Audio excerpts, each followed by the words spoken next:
পর্যায়ে তারা বিশ্বের অবস্থা দেখে তাদের কলিজায় বড় ব্যথা, যে মুসলমানদের আজকে দুনিয়াতে এই হালাত কেন হলো। আজকে মুসলমানগুলি মাথা উঁচু করে দাঁড়াতে পারে না, তাদের কথার কোনো মূল্যায়ন হয় না। সারা বিশ্বের রাষ্ট্র ক্ষমতা আজকে বিজাতিদের হাতে, মুসলমানদের হাতে নাই। যদিও দুই একটা জায়গায় মুসলমান ক্ষমতায় আছে, কিন্তু সাদা চামড়াওয়ালাদের চোখের ইশারায় তারা উঠা বসা করে। এই দিন যুবক বসে পরামর্শ করল, মুসলমানদেরকে আবার তাদের হারানো ঐতিহ্য ফিরিয়ে দিতে হবে। মুসলমানেরা বীরের বেশে দুনিয়ার জমিনে থাকবে, মুসলমানেরা এভাবে কাপুরুষের মতো চলবে না। মুসলমানদের মসজিদে আজান হবে, মাইকে শব্দ করে আজান হবে, এখানে প্রতিবাদ করার কেউ থাকবে না। কারণ আল্লাহর দুনিয়ায় আল্লাহর দ্বীন কায়েম হবে, নামাজ প্রতিষ্ঠা হবে, মুয়াজ্জিন তার কণ্ঠকে উঁচু করে আজান দিবে। কোনো মুরতাদ, কোনো ফাসিক, কোনো কাফের বলতে পারবে না যে মুয়াজ্জিনের আজান এটা বেশ্যার ডাকের মতো শোনা যায়। নাউজুবিল্লাহ বলেন। বাংলার জমিনে কেউ না কেউ বলেছে কি বলে নাই বলেন? মনে আছে আপনাদের? বেশ্যার ডাকের সাথে তুলনা করা হয়েছে, কিন্তু বাংলার জমিনে এই লোকটার কোনো বিচার হয় না। এটা যদি ইসলামী রাষ্ট্র হতো, ওই মুহূর্তে তার কর্তব্যকে উড়িয়ে দেওয়া হতো। তুমি আজানকে নিয়ে কটাক্ষ করবা? এত বড় কলিজা তোমার?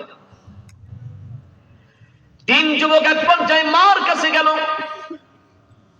মার সামনে বসে তারা ডেকে বলে, মা, তুমি আমাদেরকে জন্ম দিয়েছো, তোমার স্তন থেকে আমরা দুগ্ধ পান করে বড় হয়েছে, আমরা জানি আমরা তোমার কলিজার টুকরা সন্তান, আমাদেরকে অনেক মায়া করো, মমতা করো মা, কিন্তু মা গো, চিরন্তন সত্য হলো একদিন তো আমাদেরকে দুনিয়া থেকে চলে যেতে হবে।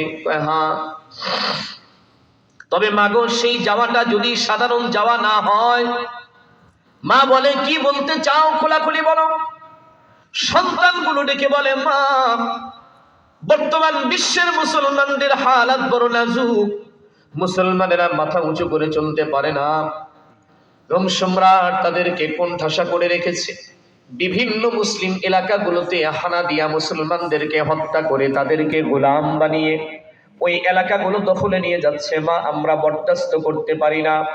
মা বলে, কি করতে চাও? বলে, আমরা জিহাদে নামতে চাই, যদি বাঁচি তো ভালো, না হলে শাহাদত বরণ করবো। মা, তুমি কোনো দুঃখ করো না।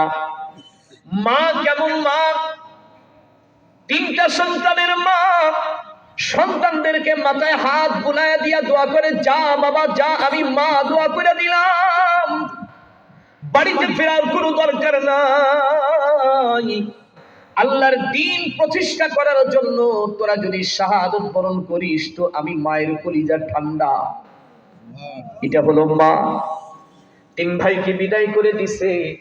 তিন ভাই অস্ত্রে শস্ত্রে সজ্জিত হয়ে ঘোড়া নিয়ে ছুটছে। যে এলাকাগুলো সবচেয়ে বেশি আক্রান্ত, এমন একটা এলাকার ভিতরে যাওয়ার পরে যারা রোম সম্রাটের বাহিনী, ওদের সঙ্গে বসে একটা বৈঠক করলো।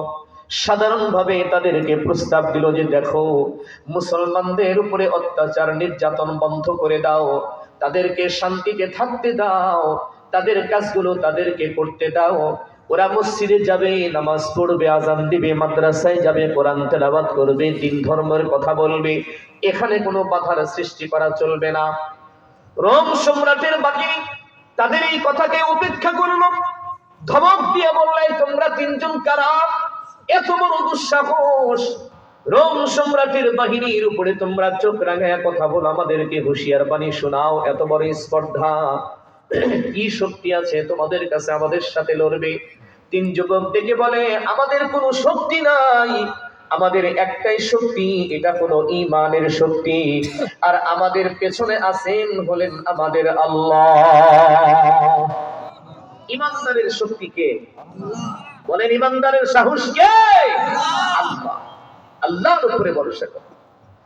এক পর্যায়ে তাদের সঙ্গে হাতাহাতি শুরু হয়ে গেল। এই তিন যুবক এক বিন্দু পরিমাণ কলিজার মধ্যে তাদের কোনো ভয় ছিল না। বীর বিক্রমে তারা নারায়ে তাকবীরের ধ্বনি নিয়ে তখন ময়দানে ঝাঁপায়া পড়ছে। তাদের সাথে আরো অনেক মুসলমানও ঝাঁপায়া পড়লো। যখন শক্তিশালী কাউকে পেয়েছে, মুসলমানদের ঈমান তাজা হয়ে গেছে, বুকে সাহস বেড়ে গেছে। এক পর্যায়ে রোম সম্রাটের বাহিনীকে পরাজিত করে ফেললো, তারা পালাতে বাধ্য হলো। এরপরে আবার পার্শ্ববর্তী আরেকটা এলাকা, সেটাও মুসলমানদের কবলে। রোম সম্রাটের বাহিনী তাদের উপরে নির্যাতন করতেছিল, ওটাকেও মুক্ত করে ফেললো। এভাবে অনেকগুলো জায়গা যখন মুসলমানদের কবলে চলে আসলো, খবরটা যখন রোম সম্রাটের কানে চলে গেল, চিন্তায় পড়ে গেলেন। মাত্র 3 জন যুবকের এত ক্ষমতা, এত সাহস, এই 3 যুবক তো সাধারণ কোনো মানুষ হতে পারে না, এদেরকে দিয়ে ভবিষ্যতে ভালো কিছু করা যাবে। রোম সম্রাট তখন তার সেনা প্রধানকে ডাকলো, ডাকার পরে বলল, তোমরা একটা কাজ করো, যাও যাও ওই 3 যুবকের সঙ্গে তোমরা কথা বলো, তারা আমাদের সাথে ধর্মযুদ্ধে লিপ্ত হবে কিনা। যদি লিপ্ত হয় তাহলে বড় আকারে আমরা জিহাদ করব, যুদ্ধ করব। তারা যদি পরাজয় বরণ করে তাহলে বন্দী হয়ে যাবে, আর যদি তারা পরাজয় বরণ না করে তাহলে আমরা মুসলমানদেরকে নিরাপদ আশ্রয়ে ছেড়ে দিব। বৈঠক শুরু হলো, সেনাপ্রধান বৈঠক শুরু করলো। 3 যুবকের বড় ভাই তাকে জিজ্ঞাসা করতেছে, বলেন আপনারা রাজি? বলে হ্যাঁ রাজি। বলে কখন, কোন সময়, কবে, তারিখ কবে বলেন। যুবকের যে বড় 3 জনের মধ্যে ওই যুবক দেখে বলে, মুসলমানদের কোনো দিন ক্ষণের সময় হয় না, যদি বলেন এই মুহূর্তে, এখন আমাদের তরবারি প্রস্তুত, দিন ক্ষণের প্রয়োজন হবে না আমাদের, যদি বলেন এখনই। বা তোমাদের সৈন্যবাহিনী, এগুলো তুমি তোমার চোখে দেখবা না, সৈন্য আছে আমাদের। এক পর্যায়ে তারা একটা দিন ধার্য করলো। দিন ধার্য করার পরে সঠিক সময়ে মুসলিম বাহিনী, ওই 3 যুবক হলো মুসলমান বাহিনীর সেনা প্রধান, 3টা গ্রুপে ভাগ হয়ে গেল। আর রোম সম্রাটের বিশাল বাহিনী মাঠের ভিতরে যখন চলে আসলো, তুমুল হারে তাদের ভিতরে যুদ্ধ শুরু হয়ে গেল। ওগো মুসলমান, মুসলমানের সংখ্যা ছিল বড় কম, তাদের কাছে অস্ত্র ছিল না, পেটে ভাত নাই, শরীরে শক্তি নাই, তেমন কোনো বাহন তাদের কাছে ছিল না। তারপরেও 3 যুবক, এই 3 ভাই বীর বিক্রমে যুদ্ধ করতে করতে সামনের দিকে এগিয়ে চলেছিল। এক একটা কাফেরকে কচু কাটা করে করে জাহান্নামের ভিতরে নিক্ষেপ করতেছিল। কতক্ষণ পর্যন্ত আর জিহাদ করা যায়? এক পর্যায়ে তরবারি চালাইতে চালাইতে তাদের তরবারিগুলো ভেঙে টুকরো টুকরো হয়ে গেল। ভাঙা তরবারি দিয়েও তারা জিহাদ করা বন্ধ করে নাই, এরপরে ঢাল দিয়ে জিহাদ করা শুরু করেছে। কিতাবের ভিতরে লেখে, আল্লামা ইবনুল জাওজি রাহমাতুল্লাহি আলাইহি লেখেন, এক পর্যায়ে রোম সম্রাটের বাহিনীর হাতে 3 যুবক আটকা পড়ে গেল, চতুর্দিক থেকে ঘেরাও করে ফেললো। তাদের হাতে অস্ত্র নাই, ভাঙা তরবারির গোড়াটাও পড়ে গেছে, ঢাল পড়ে গেছে, শূন্য হাত। রোম সম্রাটের যে সেনা প্রধান উঁচু জায়গায় দাঁড়িয়ে ডিক্লারেশন দিল, এই মুসলিম বাহিনী শোনো, তোমাদের 3 সেনা প্রধান আমাদের হাতে কিন্তু বন্দী হয়ে গেছে, যদি তোমরা বাঁচতে চাও তাহলে পিছু হটে যাও, আর যদি পিছু হটতে না চাও সামনের দিকে আগে আসো। মায়ের কোল খালি হয়ে যাবে, স্ত্রী বিধবা হয়ে যাবে, সন্তান এতিম হয়ে যাবে। আনা মানবা শঙ্কে রোজে জঙ্গে বিনি পুস্তেমান, আনা মানবা শঙ্কে রোজে জঙ্গে বিনি পুস্তেমান, আমানম কন্দর মিয়ানে খাকো খুবি নে সারে। একটা কথা মনে রাখবেন, মুহাম্মদ আরবীর শিক্ষা ওই জামানার থেকেই ছিল। মুসলমান যদি কেউ আল্লাহর জন্য, দ্বীনের জন্য, কোরআনের জন্য, আল্লাহর দ্বীন প্রতিষ্ঠার জন্য যদি মাঠে নামতো, ময়দানে জিহাদে নামতো, কলিজা যদি সামনের থেকে বের হয়ে চলে যেত, ওরা কখনোই পৃষ্ঠ প্রদর্শন করে পিছনে পালাইতো না। কারণ যারা দ্বীনের জন্য মরে, ওরা জানে যে আমরা মরলেই জান্নাতি। কথা বল না কেন? আমরা শহীদ হইলেই জান্নাতি। তরবারির আঘাতে যদি জীবনটা চলে যায়, আল্লাহর জান্নাতের খুশবু নাকে নিতে নিতে তারা দুনিয়া থেকে বিদায় হয়। তো লস আছে? লস আছে? এই জন্য মুসলমানরা যুদ্ধে গেলে, জিহাদে গেলে, দিন কায়েমের লড়াইয়ে গেলে, তারা মরলেও লস নেই, বাঁচলেও কোনো ক্ষতি নেই, কোন দিক দিয়ে লস নেই। এক পর্যায়ে মুসলমান বুড়ি হতাশ হয়ে পিছন হটতে শুরু করলো। যুদ্ধ বন্ধ করে দিল, যে যাদের ভরসায় এসেছিলাম তারাই যদি বন্দী হয় তো আমরা এখন কি করি? অল্প সংখ্যক মানুষ। রোম সম্রাটের বাহিনীরা আনন্দ মিছিল করতে করতে তখন তেনাদেরকে বন্দী করে রোম সম্রাটের রাজপ্রাসাদের দিকে নিয়ে চলে গেল। সৈন্যদের আওয়াজ শুনেই ওই হারামি প্রাসাদের ভিতর থেকেই বুঝতে পেরেছে যে আমার বাহিনী বিজয় লাভ করেছে। লাল গালিচা একবারে রাজপ্রাসাদের গেট পর্যন্ত বিছিয়ে দিল, ফুলের শুভেচ্ছা দিল। তিন যুবককে যখন হাতে পায়ের ভিতরে বেরিয়ে লাগাইয়া টানতে টানতে রাজপ্রাসাদের দরজার সামনে আনা হলো। বাদশা নিজেই প্রাসাদের ভিতর থেকে নেমে দরজার সামনে চলে গেল। যাওয়ার পরে যারা দুষ্ট লোক হয় তাদের কিন্তু মুখে বড় মিষ্টি থাকে, কি বাবা ঠিক না? আমাদের সমাজে দেখবেন রাজনৈতিক কিছু মানুষ আছে দুনিয়ার অপকর্ম করে বেড়ায়, মানুষও হত্যা করে, ইউনিয়ন পরিষদের মালধন চুরি করে খায়া শেষ করে দেয়, উপজেলার মালগুলো খায়া বাবা শেষ করে দিছে। কিন্তু মানুষের সামনে যখন বসে, আসসালামু আলাইকুম কাকা, ভালো আছেন? কাকার শরীরটা ভালো তো?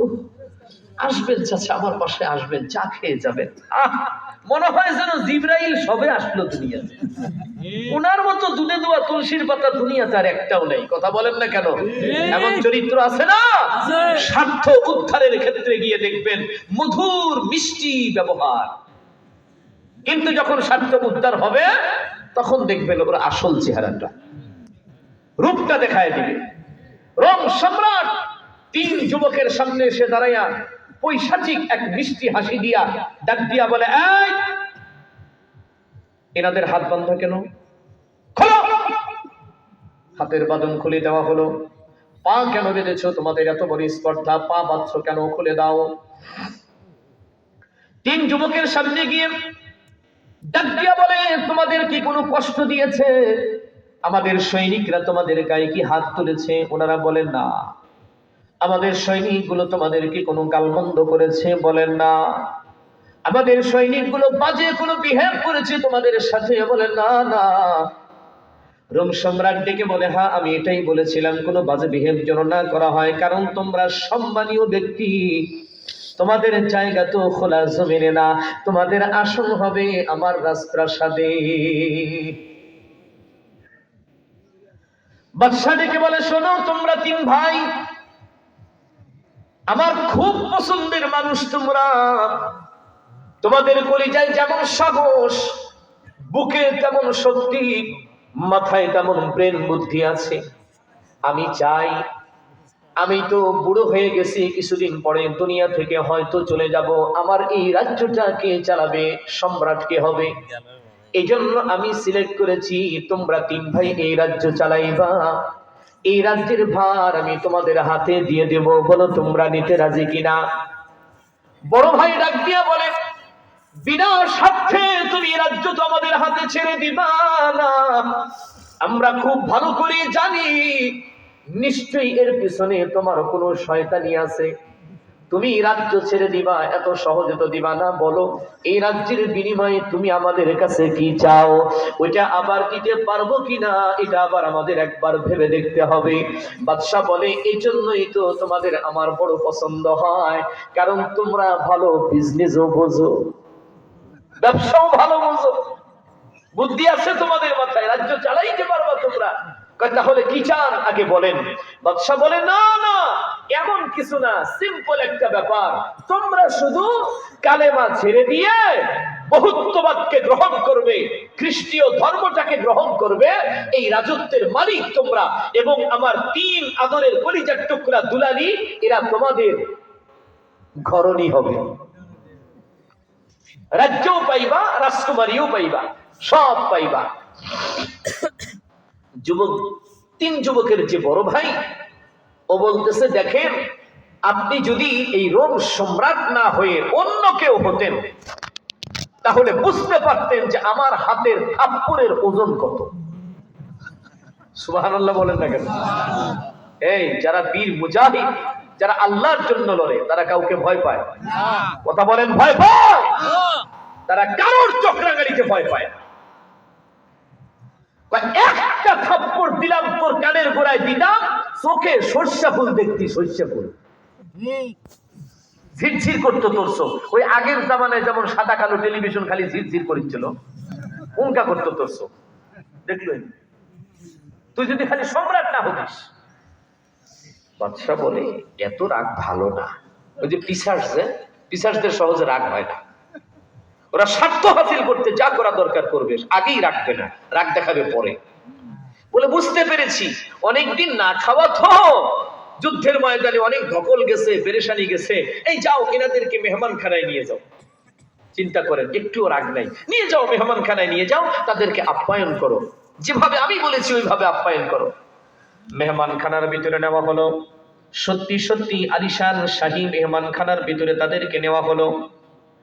পরিষ্কার পরিচ্ছন্ন সুন্দর সুরম্য কামরার ভেতরে তাদেরকে রাখা হলো। খাবার দাবারের কোনো অভাব নাই, কিন্তু প্রথম খাবার যেটা তাদের সামনে পরিবেশন করেছে, গোশত খেতে দিয়েছে রুটি দিয়া। ওই খাবারটা যিনি আনছে তাকে জিজ্ঞাসা করছে এটা কিসের গোশত। উনি তখন বলে খাও, পরখ করার কোনো দরকার নাই, এটা তোমাদের জন্য ভালো, স্বাস্থ্যের জন্য ভালো। কিন্তু আল্লাহর বান্দা তিন মুজাহিদ যুবক বলে আগে বলো কিসের গোশত? বলে এটা হলো কালো খাসির গোশত। কিসের বাবা? কালো খাসি। হিলি বর্ডারে ভাই জানেন না, আমি একবার গেছিলাম হিলি বর্ডারে, এক সাইডে হোটেল আছে, খাওয়ার জন্য গেছি। আমাকে বলতেছে হুজুর কি দিয়ে খাবেন? গোশত আছে, গরু আছে, খাসি আছে, মুরগি আছে, হাঁস আছে, কালো খাসি আছে। ওমা, কালো খাসি? আমি বললাম ভাই আগে যে খাসি বললেন ওটা কোন কালারের? ওইটা রং কি কালো ছিল না? তা জানি না, তবে এই যে পরেরটা যে বললাম এটা কালো খাসি। বললাম কি কালো খাসি, বিষয়টা কি? তো কানে কানে বলতেছে হুজুর শুয়ার। তাহলে ওকে বললাম যে ভাইরে, আমাকে দেখে তোর কি হিন্দু মনে হয়? তোর কি মনে হয় যে আমি একটা হিন্দু? তুই আমাকে এই অফারটা করলি? হুজুর রাগ করেন না, আপনার মতো অনেক দাড়িওয়ালা আইসা ছায়া নিয়ে খায় কালো খাসি, চেয়ে খায়, অথচ তারাও মুসলমান। আস্তাগফিরুল্লাহ, আস্তাগফিরুল্লাহ। আছে তো এমন মুসলমান, এখনো আছে দেশে, যাদের কোনো বাস বিচার নাই কিন্তু দাবিতে মুসলমান। কি বাবা ঠিক না? হাম মুসলমান হে মগর हम में मुसलमानी नहीं, हम में ईमान है मगर ईमान में कामिल नहीं। বুঝতে পেরেছেন? মুসলমান হয়েছি কিন্তু মুসলমানিত্ব নাই, ইমানদার কিন্তু ইমানের পরিপূর্ণতা নাই। এটাই হলো প্রবলেম। তো তিন যুবক জিজ্ঞেস করে, এক বলো এটা কিসের গোশত? এটা শুয়ারের গোশত। সরা কবিস কোথাকার। খানা দানা খাওয়া বন্ধ করে দিয়েছি, রুটিও খায় না, গোশতও খায় না, সারাদিন আল্লাহর ইবাদত করে আর নফল রোজাগুলি রাখে, সারা রাত দাঁড়ায় আল্লাহর দরবারে সিজদা করে, নামাজ পড়ে। বাদশা বলে দিয়েছে তাদের সামনে আমার রাজ্যের যে সবচেয়ে সুন্দরী যুবতী, আকর্ষণীয় যুবতী, দেখতে যেন একেবারে ব্রয়লার মুরগির মতো হয়। কিসের মতো ভাই? একেবারে ব্রয়লার মুরগির মতো হওয়া চাই, শুকনা পাকনা হলে চলবে না। এমন সুন্দরী যাদেরকে দেখলে যুবকরা পাগল হয়ে যাবে, এমন সুন্দরীদেরকে নিয়ে ওদের সামনে পরিবেশন করবে আর তাদেরকে বলে দিবে তারা যেন অঙ্গি ভঙ্গি করে শরীরের পোশাক গুলো অর্ধেক রাখবে, অর্ধেক খুলবে, আকর্ষণ করাবে যুবকদেরকে।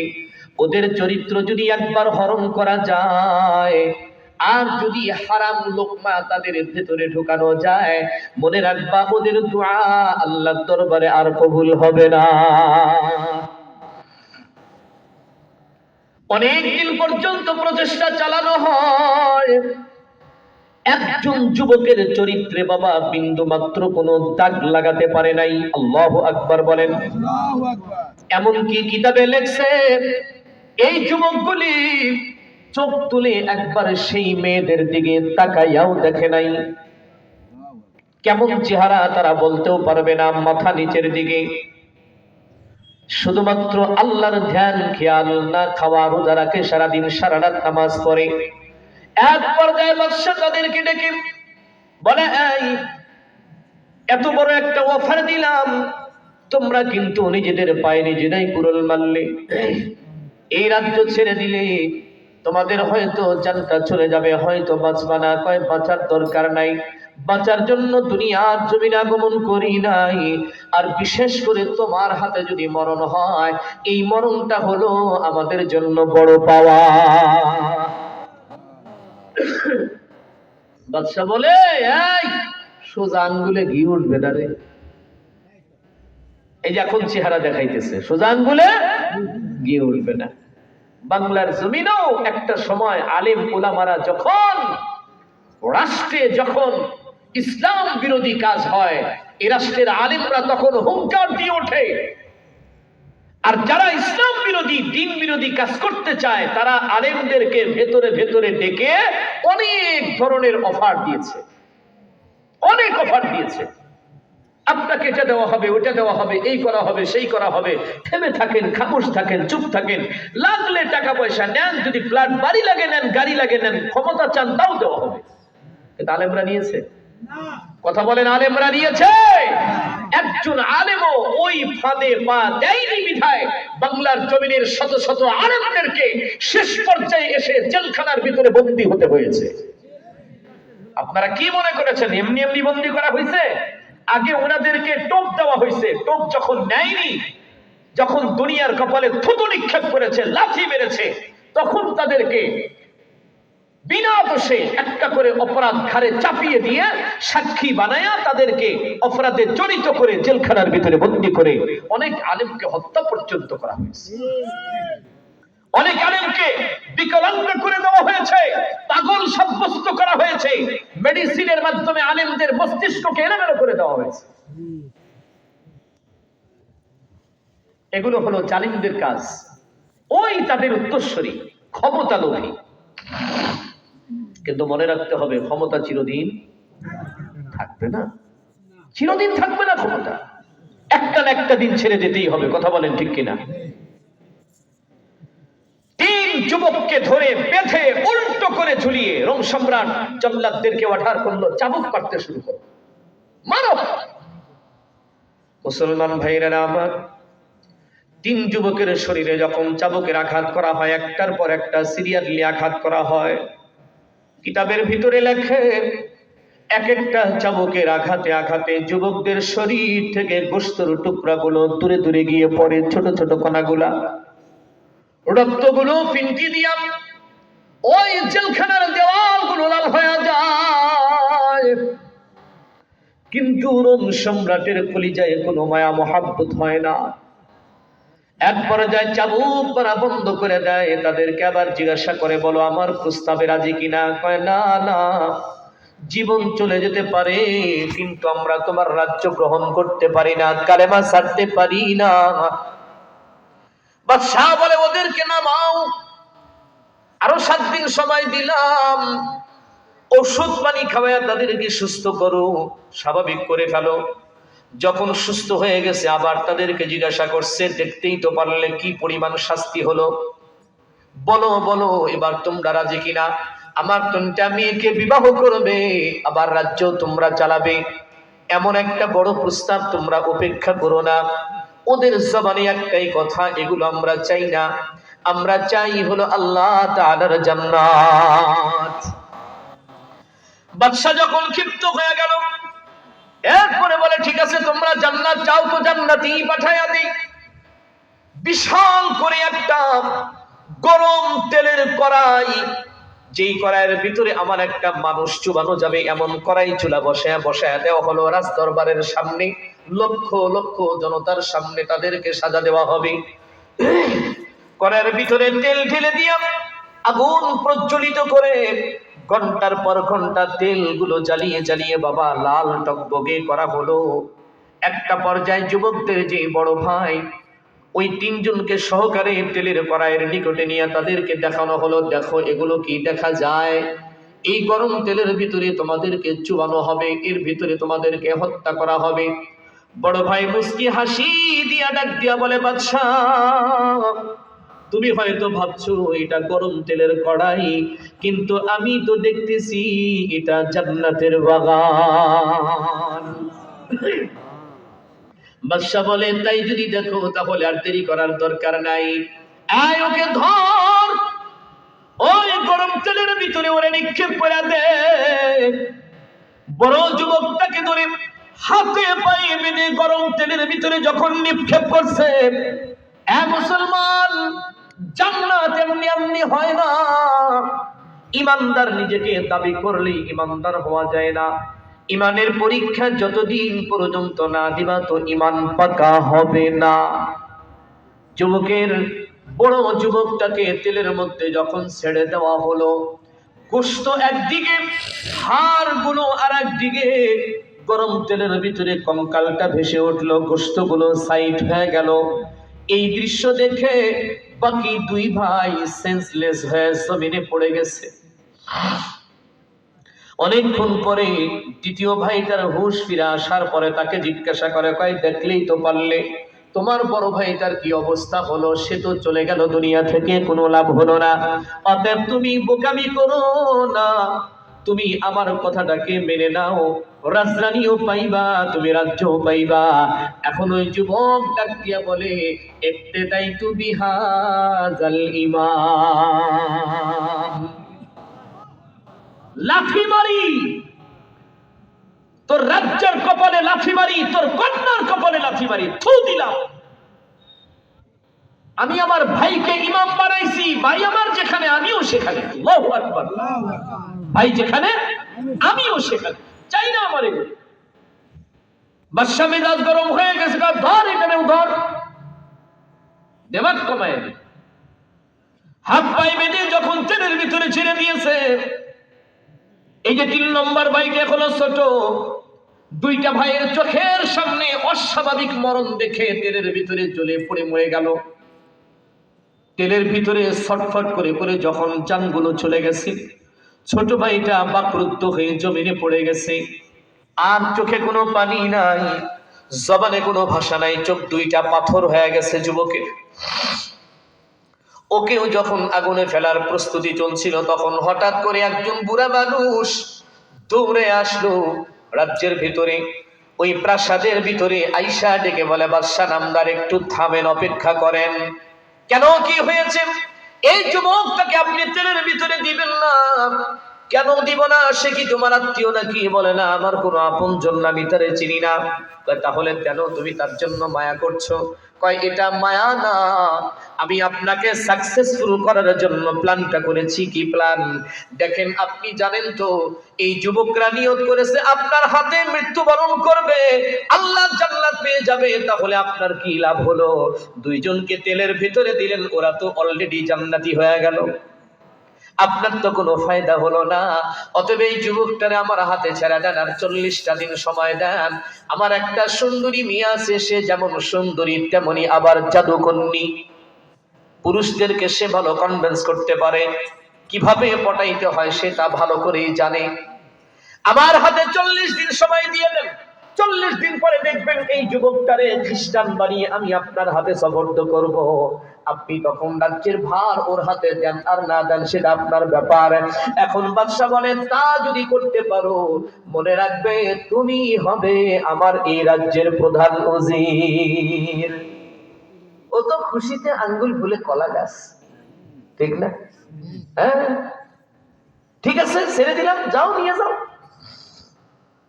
বাবা নিয়া যুবতীর মেয়ের ঘরে টোকা দিছে, মা দরজা খোলো। খোলার পরে দেখে এক সুদর্শন যুবক, বড় মিষ্টি চেহারার এক মুসলমানের সুদর্শন যুবক। কি হয়েছে বাবা, এটা কে? কই, এটা ইতিহাস পরে শুনবা। তোমার কাজ হলো 40 দিন সময় এই ছেলেটাকে খ্রিস্টান বানাইতে হবে। যেভাবে পারো, আমার কোনো বাধা নাই, তুমি যেভাবে ইচ্ছা তাকে খ্রিস্টান বানাবা, এটাই হলো তোমার কাজ। ঠিক আছে। একদিন যায়, দুদিন যায়, 5 দিন যায়, 7 দিন যায়, যুবতী তার উপরে প্রচেষ্টা চালায়। নগ্ন পোশাক গুলো পরে তার খোলামেলা অঙ্গভঙ্গি গুলি তাকে দেখায়। একটা বার তার চরিত্রকে হরণ করার জন্য বহুত চেষ্টা করেছে। দিনা 15 চলে গেছে, কিন্তু বাবা যুবক একবারের জন্য যুবতীর চেহারার দিকে চোখ মেলা তাকায় না। সারাদিন ঘরের ভিতরে রোজা রাখে আর রাতের বেলা তাহাজ্জুদের নামাজ পড়ে আল্লাহর কাছে কাঁদে। দেখতে দেখতে 20 দিন যুবতীর বাবা এসে ডাক দিয়া বলে, মা কাজ কত দূর? আল্লাহর বান্দি বলে, বাবা নিজের দুইটা ভাইকে চোখের সামনে তেলে পুড়ে মরতে দেখেছে, বড় বড় শক পেয়েছে, স্বাভাবিক হতে একটু সময় লাগবে বাবা, একটু সময় লাগবে, চিন্তা করো না, হয়ে যাবে। যুবতী বাবারে বিদায় দিয়ে আবার তার মতো করে চেষ্টা করা শুরু করলো। এভাবে চেষ্টা করতে করতে ৩৯ দিন পর্যন্ত হয়ে গেছে। ৩৯ দিনের বেলায় যুবতীর মাথার ভিতরে চিন্তা, হারে কোন যুবক এইটা, কোন চরিত্রবান মানুষ, এটা কোন ধর্মের মানুষ, কোন কিতাব পড়ে, কোন নবীকে মানে। এত চেষ্টা করলাম, আমার মতো একজন সুন্দরী জৌলুসধারী যুবতী রাজ্যের সমস্ত যুবকগুলি আমাকে পাওয়ার জন্য পাগল পারায়, আর এই যুবককে একটা বারের জন্য আমার চেহারাও দেখাইতে পারলাম না। এমন চরিত্র গঠন করেছে। যুবক দেখে, যুবক চাই নামাজে নামাজ পড়ে পড়ে আল্লাহর কাছে দোয়া করতেছে, বাবারে হেদায়েতের মালিক হলো আল্লাহ। ওই যুবতীর ভিতরে আল্লাহ তাআলা হেদায়েতের নূর জ্বালায়া দিছে ওই যুবকের দোয়ার বরকতে। যুবক নামাজে শেষ করে দোয়ায় মগ্ন। যুবতী পিছন দিক থেকে এসে পিঠে হাত দিয়া কয়, ভাই। কি বলে? ভাই বলে ডাক দিছে। যুবতী মাথার উপরে কাপড় দিয়া সুন্দর একটা পরিবেশ কায়েম করে যুবককে ডাক দিছে, ভাই আমার চেহারার দিকে দেখার কোনো দরকার নাই, ৩৯টা দিন আমি প্রচেষ্টা চালাইলাম, তুমি আমার চেহারাটাও দেখলা না, একবার আমার কাছে আসলা না, এত প্রেম নিবেদন করলাম, তুমি গ্রহণ করলা না। তুমি এমন কোন আল্লাহর গোলামি করো, আমি একটুখানি ওই আল্লাহর পরিচয়টা পেতে চাই। মুসলমান বাবাজিরা, যুবক তখন পেছন ফিরে যুবতীরে ডাক দিয়া কয়, বোন তুমি আমার সামনে বসো। পুরা ঘটনা খুলে বলছে, বলার পরে আল্লাহ পাকের পরিচয় তার সামনে তুলে ধরছে। যুবতীর কলিজার ভিতরে ভয় কম্পন শুরু হয়ে গেছে। আল্লাহর বান্দি বলে, ভাই আমি আপনার হাতে হাত রেখে কালেমা পড়ে মুসলমান হতে চাই, আপনার ধর্মে দীক্ষিত হতে চাই। আল্লাহু আকবার বলেন। বসেন বসেন, আদায় করেন না আপনি, আদায় খালি আদায় আদায়। আমার মাথায় হুঁশ নাই, টাইম মতো করবো আমি। মিস্ত্রি ঘরের চালে তুলে দিয়ে কোনোদিন কবেন না, ভাই এই যে টিয়ানা বেকা, ওটি আনা সোজা, এটা ঠিক করেন, ওটা ইয়া করে, পরে দেখবেন পানি পড়বে ওই চাল দিয়ে, কানা করে খেয়ে চলে যাবে। আর মিস্ত্রি যদি করেন যে ভাই তোমার উপর ছাড়ে দিলাম, ঘরটা সুন্দর করে করো, দেখবেন একটু পানি পড়বে না, ঠিক না? ক্যাশ ক্যাশ করবেন তো ভেজাল। কি কাকা রাগ হচ্ছে? চা খাওয়াবো, পান খাওয়াবো, রাগ হওয়া যাবে না।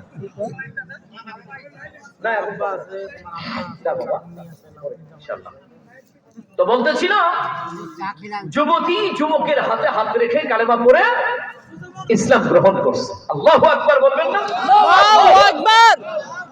এখন যুবতী বলে, ভাইজান আমি তো কালেমা পড়ে মুসলমান হলাম, যা করতে চেয়েছিলাম তা তো হলো না, হলো হিতে বিপরীত, হিতে বিপরীত হয়ে গেল।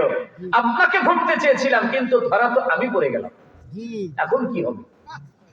এখন যুবক বলতেছে, শোনো আমি একটা বুদ্ধি তোমাকে শিখায় দিই। তোমার বাবা তো নিশ্চয়ই আজকে রাত্রে আমার কাছে, তোমার কাছে আসবে। আসার পরে বলবে যে বাবা কাজ তো হয়ে গেছে, আর 1% বাকি, 100-র ভিতরে 99 হয়েছে, 1% বাকি আছে। তবে এই যুবককে নিয়ে একটু খোলা ময়দানে ঘুরতে যেতে হবে, ওর মনটাকে একটু ফ্রেশ করতে হবে, প্রফুল্লতা নিয়ে আসতে হবে। আমি সঙ্গে যাব, যুবককে একটু খোলা ময়দানে ঘুরিয়ে নিয়ে আসলেই দেখবা 16 আনা কাজ হয়ে যাবে। যখন তোমার বাবা জিজ্ঞাসা করবে তাহলে তুই কি চাস, তোর কি প্রয়োজন, তুমি তখন বলবে যে আমার দ্রুতগামী একটা ঘোড়ার প্রয়োজন, যেই ঘোড়াতে চড়ে আমরা ময়দানটা ঘুরে যেন তাড়াতাড়ি আবার আসতে পারি, এরকম একটা ঘোড়া আমাদের লাগবে। ঠিক বাবা রাত্রে চলে আসছে, আসে কয়, বাবা মাগো আজকে তো 40 দিনের রাত, খবর কি? কাজ তো হয়ে গেছে আব্বা। বলো কি কাজ হয়ে গেছে? বলে হ্যাঁ। তাহলে চলো। না এখনই না, আগামীকাল দেখা হবে, আগামীকাল। আজকে রাতটা আমরা নিয়ত করেছি যুবককে নিয়ে আমি একটু বাহিরে ঘুরতে যাব, এতদিন ঘরে বন্দি, ওর মনের অবস্থা ভালো না, মনটাকে ফ্রেশ করে তারপরে ওকে নিয়ে রাজদরবারে গেলেই বাস তোমার বাসনা পূর্ণ হয়ে যাবে। এখন বুড়া মিয়া খুশিতে আনন্দে নাচা শুরু করছে। নাইচা নাইচা কয়, মা তুই কি চাস বল, কি দরকার তোর বল। তো বলতেছে, বাবা তেমন কিছু না, একটু রাতের বেলা ঘুরবো ফিরবো, হ্যাঁ একটু দ্রুতগামী তেজি একটা ঘোড়া আমাদের লাগবে, এই ঘোড়ায় চড়ে আমরা ঘুরবো। বুড়া ওখান থেকে বের হয়ে এক দৌড়ে রাজপ্রাসাদে চলে গেছে। যাওয়ার পরে রাজাকে ডাক দিয়া কয়, রাজা মশাই খুশির খবর আছে। কি? কয়, কাম তো হয়ে গেছে। আপনি তো মারতে চাইছিলেন, সব ব্যর্থ হয়ে যাইতো। আমি যদি প্ল্যানটা না করতাম তাহলে আপনি তো সাকসেস হতে পারতেন না। আমার মেয়ে তো সফল হয়ে গেছে, যুবকরে তো খ্রিস্টান বানিয়ে ফেলেছে। তবে আজকের রাতের জন্য একটা দ্রুতগামী ঘোড়ার প্রয়োজন। ওই দ্রুতগামী ঘোড়া ছাড়া তারা এই প্রাসাদে আসবে না। কয়, তাই নাকি? বলে, হ্যাঁ। এখন বাদশা বলে, পেয়াদাদেরকে, আমি যেই ঘোড়াটাতে চলি ওই ঘোড়াটাই যুবকের জন্য পাঠিয়ে দাও। ওয়ামাকারু ওয়ামাকারাল্লাহ ওয়াল্লাহু খায়রুল মাকিরিন। আল্লাহু আকবার। এবার বুড়া মিয়া ঘোড়াটা নিয়ে যখন রওনা করছে, ঘরের দরজার সামনে নিয়ে বাইদা দিছে। বুড়া মিয়া বলে, কই গো মা জননী, বের হও তাড়াতাড়ি, যুবককে নিয়ে বের হও, সময় কিন্তু বেশি নাই, তাড়াতাড়ি ঘুরে আসবা। কয়, যাবো আর আসবো। কি কয়? যাবো আর আসবো, এটা তো সময় লাগবে না, খালি একটু সুন্দর বাহিরের হাওয়া খাবো। মুসলমান যুবককে বের করে ঘোড়ার উপরে চড়াইছে, আর যুবতী চড়ছে হলো যুবকের সামনে। সামনে বসাইছে যাতে করে পড়ে না যায়, কারণ যুবক তো ট্রেনিং প্রাপ্ত, যুবতী তো আর ঘোড়া চালাইতে পারে না। যখন রওনা করেছে অজানা উদ্দেশ্যে, পাহাড় পাহাড় মাইল মাইল পথ পাড়ি দিয়ে যখন চলে গেছে, গভীর রজনী, যুবতী ডাক দিয়া কয়, ভাইজান যেই কাজটা করলাম এটা তো মারাত্মক অন্যায় হয়ে গেল, ফাঁকি দিলাম, ধোঁকাবাজি করলাম। এখন যদি আমরা ফিরে না যাই, আমার বাবা তো প্রাসাদে এতক্ষণ চলে গেছে, রোম সম্রাটের বাহিনী হয়তো বা এই পথে আগমন শুরু করে দিয়েছে আমাদেরকে ধরার জন্য। এখন যুবক ডাক দিয়া কয়, বোন রে, ভয় নাই ভয় নাই, ওয়ামান ইয়াতাওয়াক্কাল আলাল্লাহি ফাহুয়া হাসবুহু। বিপদে মুসিবতে ভরসা কার উপরে? আল্লাহর আরো জোরে বলেন, কার উপরে? আল্লাহর উপরে। মুসিবতে ভরসা হবে বাবা আল্লাহর উপরে, আল্লাহ সাহায্যের হাত বাড়ায়া দিবে। চলছে তো চলছে চলছে চলছে, দুই পাহাড়ের চিপায় যখন দুইজন চলে গেছে, সামনেও পাহাড়, দুই সাইডে পাহাড়, আর কোনো রাস্তা চোখে পড়ে না।